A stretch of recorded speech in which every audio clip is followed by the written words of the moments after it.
평안하셨습니까? 샬롬. 지난주에 130명 하나님 보내주셨으면 하고 기도했는데 구하는 것에 이상을 주시는 하나님이 146명이 출석해서 물론 주일학생까지 포함입니다. 예배할 수 있도록 은혜를 주셨고 처음 나오신 분들이 한 손님까지 합해서 한 40명 오셨더라고요. 그분들이 이제 한 번 나온 곳으로 그치지 않고 구원 얻는 계기가 됐으면 해서 그런 행사를 하는 것인데 하나님께서 구원의 길로 인도해 주실 줄로 믿고 기대하고 있습니다. 오늘 더더군다나 안수 집사님 그리고 권사님 두 분을 우리 교회에 보내주셨어요. 너무 감사합니다. 송감섭 집사님, 임순옥 집사님, 임순옥 권사님, 이옥희 권사님을 보내셨는지 제가 기도하겠습니다. 사람을 불러 구원하시고 범사에 자기 뜻을 따라 우리를 인도해 주시는 하나님, 사람의 길을 정하시고 그 걸음을 인도하는 자가 하나님이신 줄로 우리는 믿습니다. 오늘 귀한 분들을 저희 교회 새가족으로 보내주셔서 이제 하나님의 은혜를 누리며 함께 주를 섬기는 삶을 살아가도록 복 주신 것을 감사합니다. 이 귀한 분들의 평생을 하나님이 붙들어 주셨지만 앞으로는 주님과 더 밀착되어 야곱의 이스라엘이 된 후에 분이엘을 경험하면서 하나님의 섭리를 더 깨닫고 영성화되어 같듯 더 영성화된 신앙생활 하시는 아름다운 삶이 되게 해 주옵소서. 예수님의 이름으로 축복하며 기도하옵나이다. 아멘. 따라하십시다. 율법과 은혜의 관계. 하나님께서 우리 인류를 구원하기 위해서 우리에게 주신 두 가지 말씀이 있는데 처음에는 율법을 주셨고 나중에는 율법에 근거한 복음을 주심으로 우리를 구원하십니다. 물론 하나님이 주신 것이 하나둘이겠습니까? 예수님 보내주셨지, 성령을 보내주셨지, 말씀을 주셨지, 가지가지 은혜를 주셨는데 이제 하나님께서 직접 말씀을 주신 것은 율법과 복음입니다. 근데 오늘 이 말씀을 통해서 여러분과 저의 신앙이 믿음 위에 확실하게 정립될 수 있기를 바랍니다. 이것이 정립이 안 되면 신앙생활 하면서도 기쁨이 없고 불신자와 조금도 다름이 없는 교회에 출석한다는 것만 다르지 삶 자체나 그 마음가짐이나 생활은 전혀 다르지 않은 그런 삶을 살게 됩니다. 그것은 축복이 아니고 실상은 저주입니다. 그러니까 율법과 복음에 대해서 바르게 알 필요가 있습니다. 많은 그리스도인들이 착각합니다. 구약시대 때는 하나님 앞에 우리가 율법을 지켜서 구원을 받고 신약시대 때에는 은혜로 구원을 받는다고 생각을 합니다. 노입니다. 아닙니다. 오해입니다. 또 이렇게 생각하는 분들이 있습니다. 구약 때는 하나님의 행위를 원하셨고 지금 신약시대에는 믿음을 원한다고 생각을 하고 그렇게 주장하는 사람들이 있습니다. 다 세대주의 이단들이 엉뚱한 말을 하는 것입니다. 하나님은 어제나 오늘이나 영원토록 동일하신 분입니다. 그래서 구약시대 때도 은혜로 우리가 구원을 받은 겁니다. 아담에게도 은혜를 주셨고 노아에게도 은혜를 주셨고 아브라함에게도 은혜를 주셨고 할렐루야 이삭 야곱에게도 다 은혜로 구약시대 때 출애굽한 이스라엘 백성에게 하나님이 은혜를 주시어 홍해를 육지처럼 건너게 하셨고 광야를 통과하게 하신 겁니다. 은혜입니다. 은혜. 그러니까 구약시대 때는 율법으로 우리를 구원하기 원하셔서 율법을 주셨고 신약시대 때에는 은혜로 우리를 구원하기 원해서 복음을 주셨다 이렇게 나누면 안 됩니다. 구약 때도 하나님은 은혜로 우리를 구원하시고 가장 원하시는 것이 믿음을 원하신 겁니다. 아브라함이 믿을 때 하나님이 그 믿음을 의로 보셨다고 노아가 하나님의 말씀을 믿을 때 그를 의로 보셨다고 그에게 은혜를 내리셨다고 성경은 기록하고 있어요. 그래서 구약 때도 인류를 구원하시는 것은 하나님의 은혜와 믿음으로 우리가 구원을 받은 겁니다. 그런데 광야 생활로 들어서서 모세 때 하나님이 율법을 주십니다. 그래서 돌비에 새겨서 먼저 십계명을 주시고 각종 제사법, 민사법, 도덕법 등을 주십니다. 그래서 그 말씀을 주시면서 말씀하십니다. 지킬 수 있냐 했더니 우리가 다 지키리다 그럽니다. 그러니까 하나님이 주셔요. 근데 지킬 수 있었습니까? 없었습니까? 지키지 못합니다. 사실은 이스라엘이 하나님의 두려운 그 천둥 소리와 번개 가운데 하나님이 그 율법을 주실 때 하나님, 저희들은 하나님의 온전한 말씀을 다 지킬 수 없어요. 우리를 지금처럼 은혜로 인도해 주세요. 이랬어야 되는데 우리는 다 지키겠나이다. 이랬다고요. 그런데 하나님의 말씀과 율법을 주셨는데 지킬 수 없었습니다. 여러분, 하나님께서 여러분과 저에게 진정으로 주시기를 원하시는 건 은혜입니다. 네. 인간을 구원하여 의에 이르는 길이 두 길이 있습니다. 사람이 의롭게 되는 길이 두 가지 길이 있어요. 성경에 근거해서 하나는 율법을 온전히 지킴으로 얻는 의입니다. 그런데 성경에 보면 육체로 의롭다함을 얻을 사람이 없대요. 아멘. 인간의 노력이나 뭐 이런 걸 가지고 의롭다함을 얻을 육체가 없다고 말씀하십니다. 율법을 주신 하나님의 근본적인 목적은 우리가 죄인됨을 깨닫게 하기 위해서 주신 겁니다. 우리가 율법에 의해 이룰 수 없는 존재라는 사실을 알게 하기 위해서 율법을 주신 겁니다. 아멘. 왜냐하면 우리 안에 이미 죄의 DNA가 들어와 있고 우리는 죄를 물 마시듯 밥 먹듯 공기 숨 쉬듯 쉬고 있습니다. 죄 가운데 삽니다. 죄에서 자유할 수 없는 것이 우리 인간입니다. 감나무가 감열매를 맺듯 사과나무가 사과열매를 맺듯 죄인은 죄의 열매를 맺을 수밖에 없는 그런 존재입니다. 할렐루야. 그래서 우리 노력과 우리의 결단 그런 것을 통해서 우리가 의롭게 짐으로 하나님의 의를 입을 수는 없습니다. 자, 로마서 3장 20절 21절을 띄우겠습니다. 같이 읽겠습니다. 그러므로 율법의 행위로 그의 앞에 의롭다함을 얻을 육체는 사람을 말합니다. 하나님 아버지 앞에서 율법을 다 지켜서 의롭다함을 받을 사람은 없나니 율법으로는 죄를 깨닫게 하기 위해서다. 내가 죄인이라고 하는 내 정체를, 내 본질적인 나를 알게 하기 위해서 율법을 주신 것이라는 겁니다. 그 다음 절입니다. 이제는 율법 외에 또다시 의롭게 되는 길 하나를 제시하다. 율법으로 의롭다 되는 길을 맞았는데 인간은 율법으로 의롭다 될 수 없다는 것을 하나님이 아시기 때문에 율법 외에 다른 의를 부셨어요. 하나님의 의를 나타나게 하셨는데 그분이 예수 그리스도신데 갑자기 어느 날 예수님이 이 세상에 출현한 것이 아니고 모든 구약의 선지자들과 율법을 통해서 증거를 받으셨던 분. 그분이 우리 의를 의롭게 해주시기 위하여 우리 죄를 대속해 주시는 사역을 이루시려고 이 세상에 오셨대요. 그러니까 인간이 의롭게 되려고 하면 율법을 통해서 의롭게 되려고 하는 길을 버리고 하나님이 우리를 위해서 유일하게 제시하신 하나님의 의를 힘입어야 되는데 그 하나님의 의를 가지고 주시려고 이 세상에 오신 예수 그리스도를 통해서만 여러분과 제가 의롭다함을 얻게 된대요. 자, 성경 로마서 5장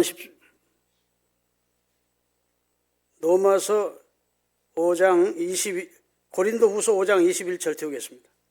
고린도후서 5장 21절 다 같이 하나님이 죄를 알지도 못하시는 이를 우리를 대신하여 죄로 삼으신 것은 우리로 하여금 그 안에서 하나님의 의가 되게 하려 하심이라. 하나님이 죄를 알지도 못한 분이 누구냐? 예수님을 말하는데 예수님이 지식적으로 죄가 무엇인지를 모르는 분이라는 말씀이 아니고 죄를 경험해 본 적이 없는 분이라는 뜻입니다. 이스라엘 사람들은 안다 할 때는 꼭 야다라는 언어를 써서 경험해서 아는 것만 안다고 하는 거예요. 영생은 곧 유일하신 하나님과 그의 보내시는 자를 아는 것이다 했을 때 그 아는 것이라는 것은 하나님을 체험하는 것만. 믿습니까? 그러니까 하나님이 죄가 무엇인지를 알지 못하는 자가 아니고 죄를 경험하지 못한 자를 우리를 대신해서 그에게 죄를 전가시킨 것은 우리로 하여금 그 안에서 하나님의 의가 되게 해주시기 위해서 하나님이 그리스도를 통해서 우리에게 의를 주시기 원하셨다는 것입니다. 예수 믿으면서도 아직도 율법에 의해서 해방되지 못한 그리스도인들이 많습니다. 맨날 죄책 속에 삽니다. 예수 믿는 것이 두려움과 죄책에서 기쁨이 없는 겁니다. 주님은 그걸 안타깝게 여기시는 겁니다. 율법에서 해방시켜 주었는데, 그리스도의 의를 덧입혀 주었는데 본인이 지금 어떤 상태인지를 모르고 늘 하나님의 심판이 두렵고 하나님이 저주가 두렵고 하나님께서 자기를 미워하지 않을까 두렵고 이런 두려움 속에서 예수 믿는 사람들이 있어요. 그것은 바른 신앙생활이 아니라는 사실을 기억하시기를 주의 이름으로 축원합니다. 자, 하나님이 율법을 주셨는데 로마서 2장 12절 13절을 띄우겠습니다. 같이 읽겠어요. 무릇 율법 없이 범죄한 자는 또한 율법 없이 망하고 무릇 율법이 있고 범죄한 자는 그 율법으로 말미암아 심판을 받으리라. 율법이라고 하는 것은 하나님께서 우리들로 하여금 죄가 무엇인지를 규정하고 그것을 밝혀주기 위해서 우리에게 주신 것이 율법입니다. 그러니까 죄를 규정하는 거예요. 이게 죄다. 그리고 이렇게 살면 하나님의 심판을 면할 수 없다 하는 사실을 알려주는 것이 율법입니다. 그래서 무릇 율법 없이 범죄한 자는 율법 없으니까 망하고 율법 있이 범죄하는 자는 율법에 기록된 대로 심판을 받는다는 말은 율법이 우리를 구원해 줄 수는 없다는 것입니다. 아멘. 그래서 이스라엘 백성들은 율법을 받았는데 돌비에 새겨서 받았습니다. 하나님이 모세를 통해서 십계명 주실 때 돌비에 새겨받았고 이방인들은 예수를 믿지 않고 그 당시 이스라엘 백성이 아닌 사람들은 하나님이 신비에 새겨주셨다는 겁니다. 마음의 비석에다가 양심으로. 믿습니까? 그래서 마음의 비석에 율법이 새겨진 사람들이기 때문에 모든 인류는 십계명을 갖다 대면 다 죄책을 느낍니다. 아, 나가 죄인이구나. 왜? 죄에서 자유할 자가 이 세상에 하나도 없는 거예요. 믿습니까? 로마서 5장 13절입니다. 죄가 율법이 있기 전에도 세상에 있었지만 율법이 없을 때에는 사람들이 죄를 죄로 여기지 않은 것입니다. 분명히 죄인데 표출되지 않은 상태니까 하나님의 죄라고 말씀하시기 전이니까 죄를 죄로 여기지 않는 거예요. 그래서 하나님께서 인간을 구원하시기 위해서는 꼭 인간이 죄인이라는 사실을 일깨워 줄 필요가 있어서 율법을 주시게 된 것입니다. 율법은 구원을 위한 준비 작업입니다. 아멘. 우리 인간을 구원하기 위한 예비 작업, 먼저 선행하는 작업이 죄인임을 깨닫게 해주는 겁니다. 할렐루야. 하나님이 보실 때 율법을 주시지 않고는 인간을 구원해낼 방도가 없기 때문에 먼저 율법을 주셔서 우리 자신의 정체를 알게 하시는 겁니다. 우리 자신의 본질을 알게 하시는 거예요. 아멘. 여러분, 율법은 마치 거울과 같습니다. 여러분, 문명이 발달한 것 최초가 우리 인류가 만들어낸 것 가운데 하나가 거울입니다. 거울은 자신을 정확히 보게 합니다. 자신을 객관화시켜서 보게 합니다. 남들이 아무리 이쁘다 하고 무슨 뭐 깨끗하다 해도 내가 거울을 보면 객관화시켜서 나를 볼 수 있습니다. 그렇죠? 추한 나를, 더러운 나를, 혹은 잘생긴 나를, 못생긴 나를 보게 하는 거예요. 정확히. 그런데 씻을 수는 있습니까? 없습니까? 거울이 씻는 작업까지는 안 해줍니다. 보는 것만 보게 해주는 거예요. 씻으려면 어디로 가야 됩니까? 세면대로 가야죠. 거기서 씻어야지 거울이 내 지금 현재 상황을 보게 한 다음에 씻어까지 주는 건 아니라고요. 율법이라고 하는 나를 발견하고 보게 하시는 것이지 씻어까지 주는 것이 아닙니다. 씻어 주시기 위해서 오신 분은 예수님이십니다. 할렐루야. 그 얘기를 계속 성경은 말씀해 주고 있는 거예요. 할렐루야. 네.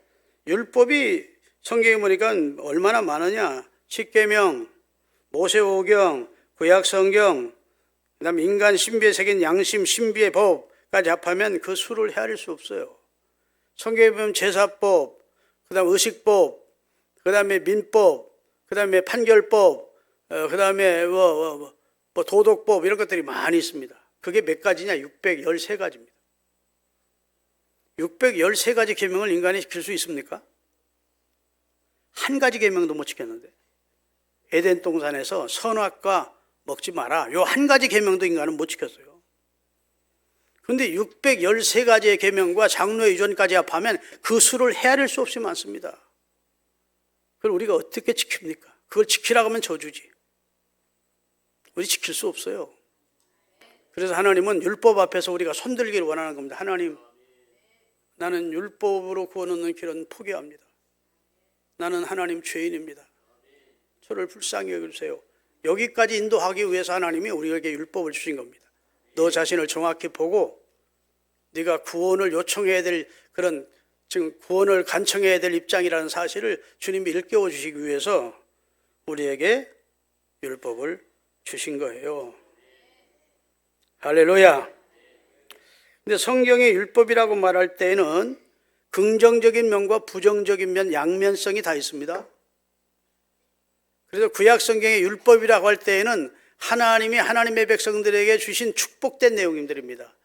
복 있는 자는 죄인의 길에 서지 않고 오만한 길에 서지 않고 이렇게 쭉 나오다가 여호와의 율법을 즐거워하는 자, 주야로 묵상하는 자, 그렇게 할 때에는 하나님의 말씀을 말하는 겁니다. 우리에게 축복된 내용의 권고를 주시는 말씀, 그건 그럴 때는 율법의 순기능을 말하는 거예요. 율법의 긍정적인 면을 말해주는 겁니다. 그런데 신약 성경에 와서 율법이 대두될 때에는 사도 바울은 바울이 서신에 보면 많이 나오는데 율법으로 구원 얻겠다고 하나님의 은혜의 길을 자꾸 거역하고 은혜로 길로 들어서지 않는 당시 유대인들이 그 율법을 자랑하는 보면서는 그때는 부정적인 면을 합니다. 율법으로는 구원 얻을 육체가 없어. 아멘. 나도 옛날에 율법을 자랑하는 바리새인이었다.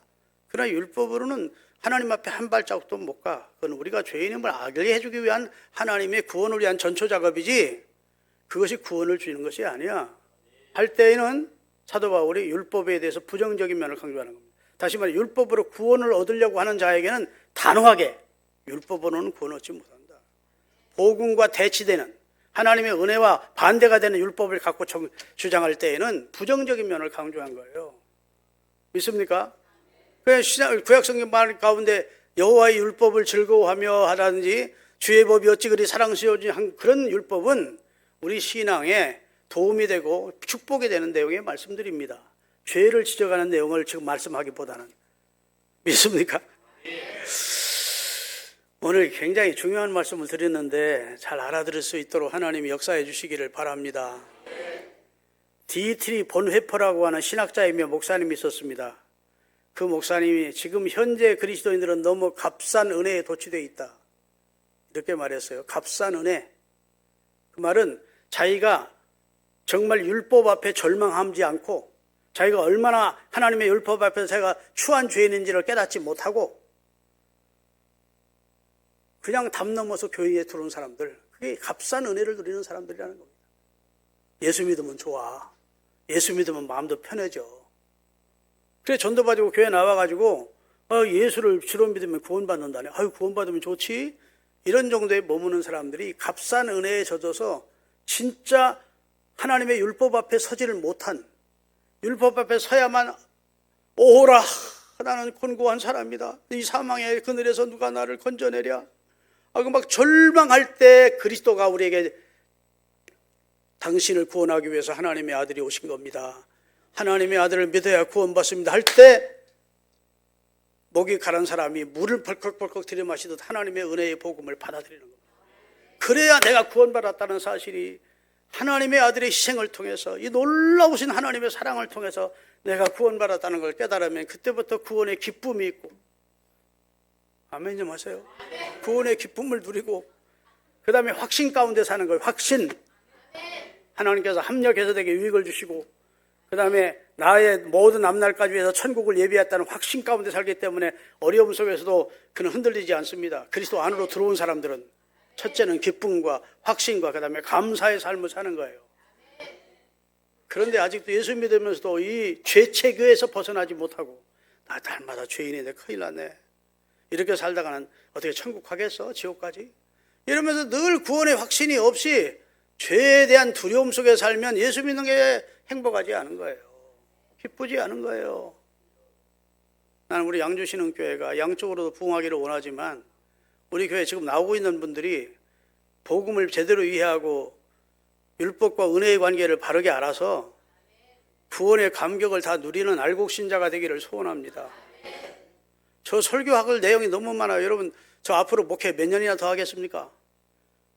한 40년 이상 목회했기 때문에 설교가 전해주고 싶은 내용이 너무 많아. 다른 설교할까지 10번, 100번 망설이다가 이 말씀을 전하는 것은 이게 우리 신앙에 정립이 돼야 예수 믿으면서 행복해하고 날 구원하신 하나님이 고맙고 나 같은 죄인 살리신 주 은혜 놀라와 이 찬송이 그냥 입에서 읊조리는 찬송이 아니라 가슴으로 부를 수 있는 사람들로 바뀌어져야 돼요. 하나님의 은혜로 이 쓸데없는 자, 이 1000번 만번 심판받아 마땅한 자가 어떻게 왜 구원해 주는지 나는 모르겠다. 너무 감사하다. 이런 찬송이 불러져야 된다고요. 나 위하여 십자가에 중한 고통 받으사 대신 죽어주신, 죽어서 내게 의를 주신 우리 주님의 사랑하신 은혜요. 이런 찬송을 부를 때 눈물 졸졸 흘리면서 부를 수 있는 거예요. 그런 사람들이 헌신에도 기쁘고 봉사에도 기쁘고 예배드려도 감격스럽고, 믿습니까? 그게 복음 안에서 은혜 안으로 들어온 사람들의 헌신과 충성과 예배가 되는 거예요. 그렇지 않으면 주님 배울 때 기뻐할 예배가 아니에요. 믿습니까? 아직도 죄의 정죄 아래 있고 율법에 속박돼 있고 그리스도 안에서 얻게 된 구원의 감격이 없는 성도의 예배를 하나님이 기뻐하겠습니까? 성경에 보면 기쁨으로 여호와 앞에 나아가며 그 다음에 감사함으로 그의 궁정에 들어가서 그분을 섬기라고 그랬는데, 뭐 기쁜 게 있어야지. 내가 뭐 주님이 나에게 해준 게 뭐야?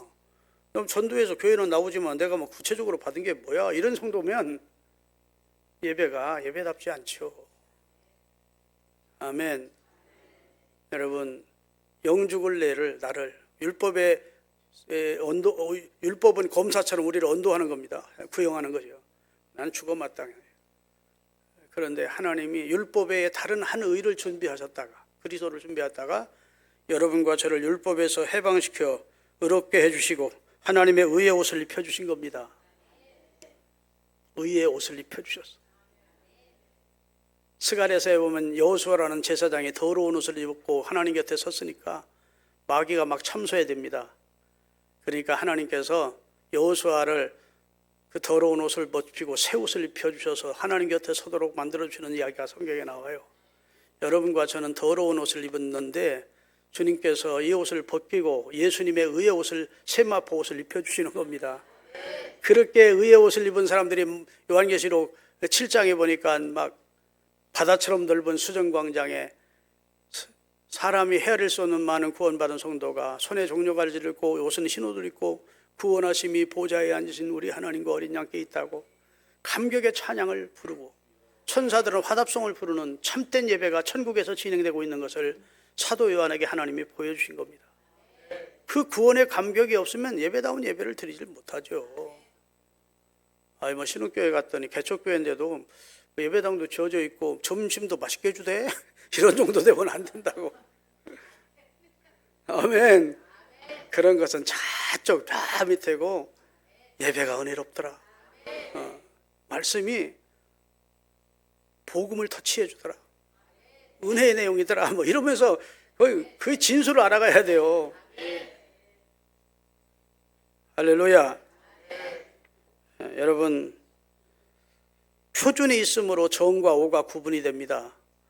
바른 것과 그런 것이 표준이 있을 때 구분할 수 있듯이 하나님이 율법을 주신 것은 바른 것과 그런 것의 구분을 해 주신 겁니다. 할렐루야. 그런데 인간은 죄성을 가지고 있어요. 그래서 이게 바른 줄 알면서도 그렇게 못 살아. 마음은 온유로되 뭐가 약해? 육신이 약해.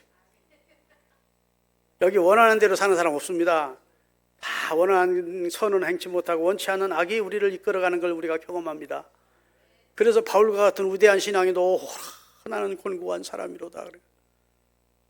이 사망의 그늘에서 누가 나를 건져줄 수 있겠냐 했을 때 우리 주 예수 그리스도로 말미암아 이김을 주시는 하나님께 감사하리로다. 할렐루야.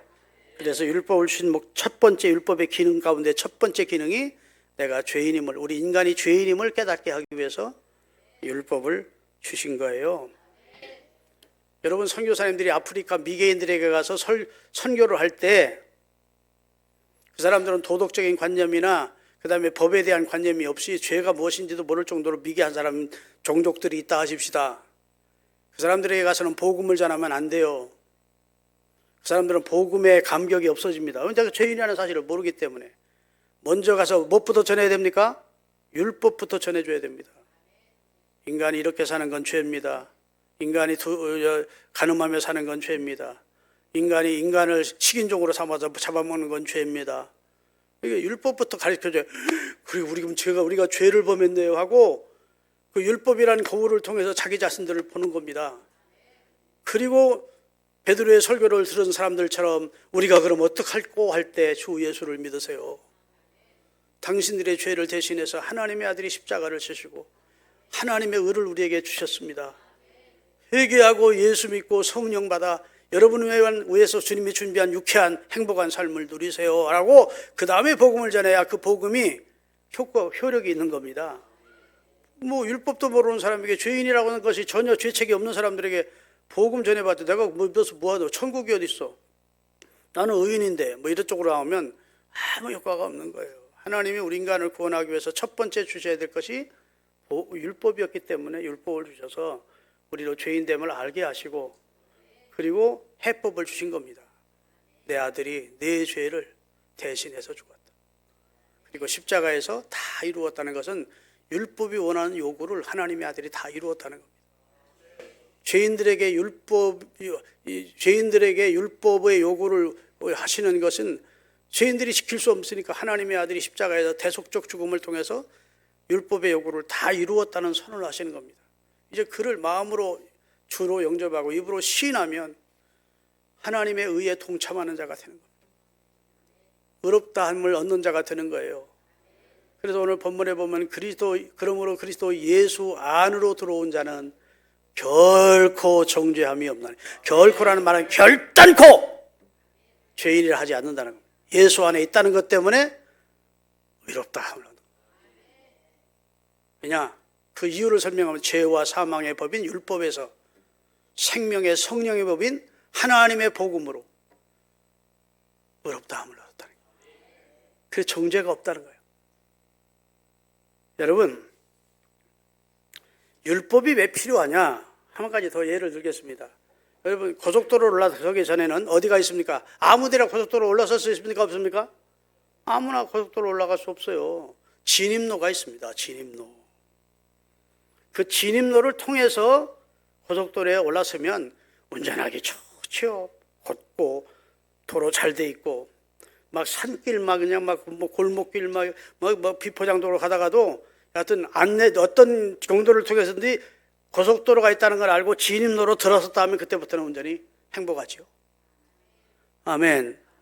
복음이라는 진입로, 고속도로를 하나님이 우리를 위해 준비하시고 율법이라는 진입로를 통해서 들어가도록 하신 겁니다. 율법을 통해야만 내 자신을 알 수 있기 때문에. 그런데 예수 그리스도를 복음을 통해서 예수 그리스도께 안내받아 예수님이 구원자시구나 하고 율법으로 인하여 고민하고 절망하고 있던 사람이 진입로를 통과해서 복음 위에 고속도로로 들어서야 되는데 계속 진입로에서만 왔다 갔다 하고 있어. 그게 어리석은 삶입니다. 계속 진입로에서 나는 율법으로 죽어 마땅한 놈인데 나는 심판받아야 되는데 나 어떻게 하면 좋아? 마음은 원했는데 이걸 말씀대로 살지도 못하는 나 어떻게 하면 좋아? 늘 이러고 있다고. 그래도 상관없어. 주님 앞으로 가면 아멘 한 분도 안 하시네. 이거야말로 진짜 아멘 해야 된다. 여러분, 갈라디아서 3장 24절 25절을 띄우겠습니다. 다 같이 읽겠습니다. 갈라디아 3장 24절 25절.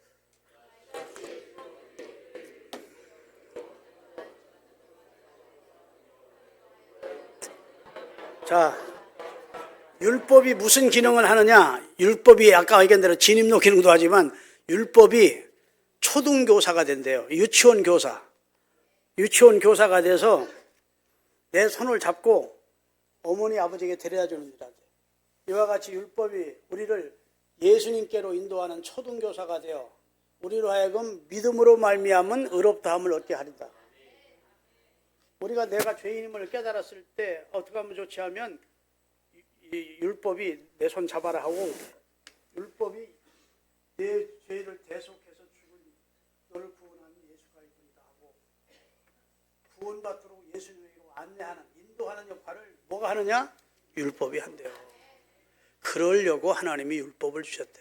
여러분 속박하려고, 여러분 불행하게 하려고, 여러분 두렵게 하려고 준 게 아니고 자신을 알고 나를 구원하는 건 율법이 아니고 하나님의 아들이시구나. 그분이 내 죄를 대신해 주려고 하늘 보좌를 버리시고 이 땅에 오신 하나님의 의가 되시는구나. 그분의 의를 힘입어야 내가 구원받는구나. 아멘. 하는 사실을 알려주기 위해서 율법이 내 손잡고 예수님께로 연결시켜준대요. 그리고 율법은 할 일을 다 했기 때문에 내게서 돌아서는 겁니다. 그게 율법이 하는 일이야. 그리고 율법을 통해서 인간의 무능력을 알게 하십니다. 여러분 율법이란 613가지예요. 장로의 유전까지 합하면 수를 헤아릴 수 없이 많아요. 우리는 한 가지도 제대로 못 지킵니다. 예덴 종전에 우리 실험했잖아요. 한 가지만 지키래. 선악 갖다 먹지 뭐 그거 한 가지도 못 지킨 게 우리 인류의 선조들입니다. 우리 인간은 율법 앞에 자기 무능력을 깨달아야 됩니다. 여러분 교회에 나오시는 분들 가운데 절망하는 분들이 많습니다. 내가 오늘부터 목사님이 설교하는데 사랑하라고 그랬으니까 아무개 미운 아무개 사랑해야지. 아금니를 꼭 깨물고 주먹을 불끈이면서 아무개 미운 우리 시어머니 사랑해야지. 아무개 내게 손해를 끼친 그놈 내가 사랑해야지. 결심하죠. 안 돼. 성전 나가서 결심 무너져. 그래 안 그래요? 성경에 구제하라 그랬는데 구제 좀 해야지. 아까워서 못해. 결심 단단해도 원수 용서해야지. 용서해야 돼. 내 눈에 흙이 들어가기 전에는 절대 나 용서 못하겠다 했던 사람인데 목사님이 성경 말씀 전하면서 용서하는 것이 하나님의 뜻이라 했으니 용서해야지. 또 아금니를 꼭 깨물고 두 종을 꼭 쥐고 결심해. 근데 보면 용서가 안 돼. 죽어도 못해. 성경은 그렇게 용서하고 그렇게 사랑하는 게 아니고 하나님 앞에 먼저 그 말 율법 앞에 손을 들라는 거예요. 하나님 나는 용서가 안 돼요. 하나님 나는 아무개가 사랑하는데 사랑이 안 돼요. 하고 하나님 앞에 백기를 드는 거예요. 인간의 무능을 깨닫고. 그럴 때 성령이 우리 가운데 오셔서 사랑하도록 용서하도록 그리스도 예수 안에서 우리를 새롭게 하시는 역사를 힘입는 겁니다. 우리를 새롭게 하려고 성삼위 하나님이 역사를 하시는 거예요. 하나님이 우리를 선택하시고 예수님이 우리 구원과 생명을 위해서 십자가에 달려 길을 내주시고 성령 하나님이 강팍한 우리를 감동시켜서 예수 그리스도를 주로 영접하게 하시고 지금 우리 안에 와 계시다고. 그래서 예수 그리스도 안에 들어온 자는 율법을 포기하고 예수 그리스도 안에 들어오면 하나님으로부터 성부 하나님으로부터 너는 의로운 자라는 인준을 받게 되고 할렐루야. 그 다음에 그의 영이 우리 영과 여러분과 저희 안에 들어와서 감화와 감동과 직관, 성령의 직관을 통해서 나를 이끌어 가시도록 하는 것이 행복한 신앙생활입니다. 이런 삶이 되려면 하나님을 바라봐야 돼요. 늘 하나님의 도우심을 기도로 구해야 돼요. 그러면 내가 앞뒤 좌우를 재고 설계하고 계획하고 했는데도 그거 1년도 못 가서 후회할 수밖에 없는 길이지만 하나님의 성령의 감동을 따라서 기도를 통해 내 안에 들어와 계신 성령이 나를 보혜사가 되어 인도하시는 감동을 따라 살면 천년 만년에 가도 후회함이 없는 길로 우리를 인도하시는 분이 보혜사 성령에 인도해요. 그러니까 율법으로 의롭다 되는 길을 이제부터는 포기하세요. 아멘. 나 율법 지켜서 의롭다 되겠다. 율법을 남들보다 잘 지키는 사람은 또 율법 잘 못 지키는 사람은 또 정죄까지 해. 예수 믿는 게 졌다우로 살아. 그거 다 하나님 앞에 합당치 못하는 행동이에요. 믿습니까? 비판 정죄하지 말고 우리 모두가 다 예수 안에서 새 생명을 얻고 예수 안에서 정죄가 없고 할렐루야. 예수 안에서 생명과 평안을 누리도록 하셨지 예수 밖에서는 믿으시면 아멘. 더 말씀이 많은데 끝내야 돼. 한 시간에 끝내. 얼마나 내가 이 설교에 아주 제약을 받는지 딱 한 시간에 끝내라니까. 그래도 여러분 좋으시죠? 한 시간에 끝내주니까 좋죠? 이야, 우리 최 집사님 그렇게 크게 하면 해? 기도하시겠습니다. 은혜로우신 하나님,